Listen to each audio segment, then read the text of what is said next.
Les mes chers amis, comme vous voyez, je ne suis pas à mon studio habituel. Je suis en déplacement.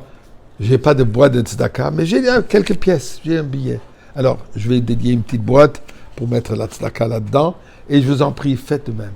Et ensemble, par notre prière et par notre tzedaka, nous allons mériter la grande bracha, comme on a parlé ces jours-ci, la bracha de la Géoula. Et en parlant de bracha, je voudrais attirer votre attention à une bracha que ça fait maintenant 37 fois qu'on l'a déjà faite.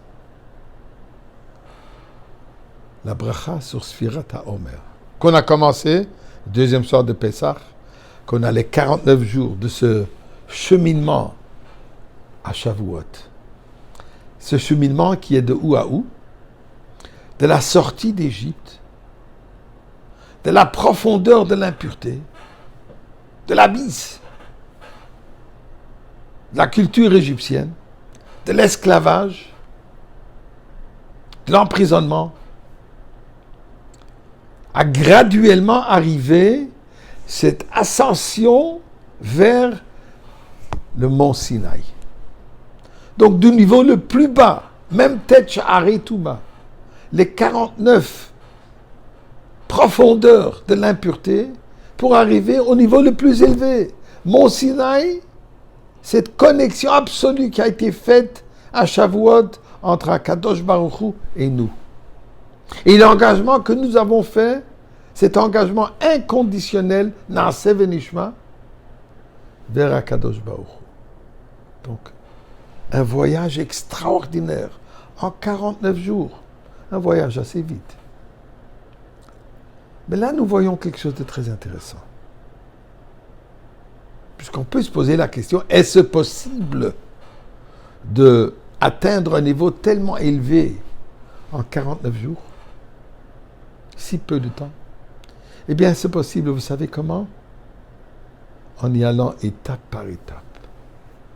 Doucement. Mais, engagement. Systématique. Un pas, encore un pas, et encore un pas. Ces pas, ils s'accumulent, ils s'ajoutent jusqu'à qu'on arrive au but.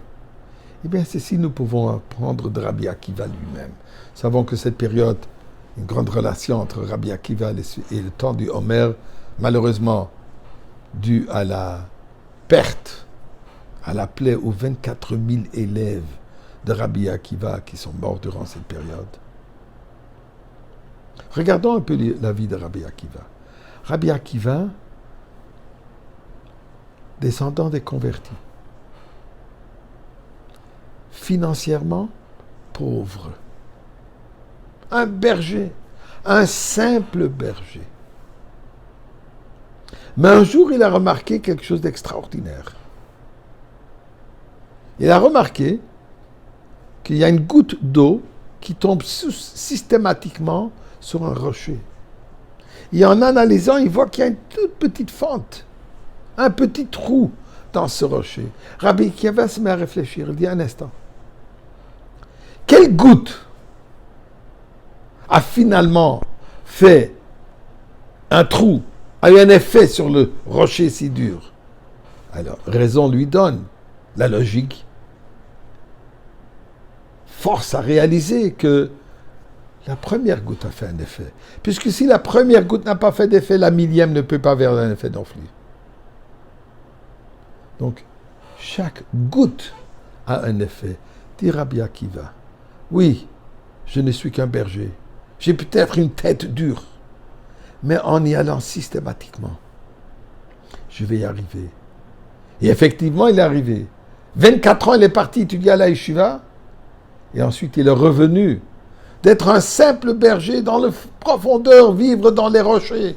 Sur terre, il a atteint Mont Sinaï au point que toute la Gemara est basée sur l'opinion de Rabbi Akiva. Ceci nous enseigne. Chacun est capable d'atteindre les niveaux les plus hauts, condition qu'il y va systématiquement, avec un engagement d'étape par étape par étape. Aussi petit que cette étape peut être, mais c'est une étape en avant. Et en allant en avant, en allant, en étudiant la Torah. L'eau qui est comparée à la Torah. Le rocher qui nous représente notre être, notre monde. Alors si on se laisse imprégner, encore un mot de Torah, encore une mitzvah, on y arrive finalement à atteindre la hauteur de Mont Sinaï. Et ceci d'ailleurs nous amène aussi la Géoula. Encore une mitzvah et encore une mitzvah. Et nous demandons à Kadosh Baruch Hu, on en a fait des mitzvot. Alors, s'il te plaît, Mashiach, maintenant,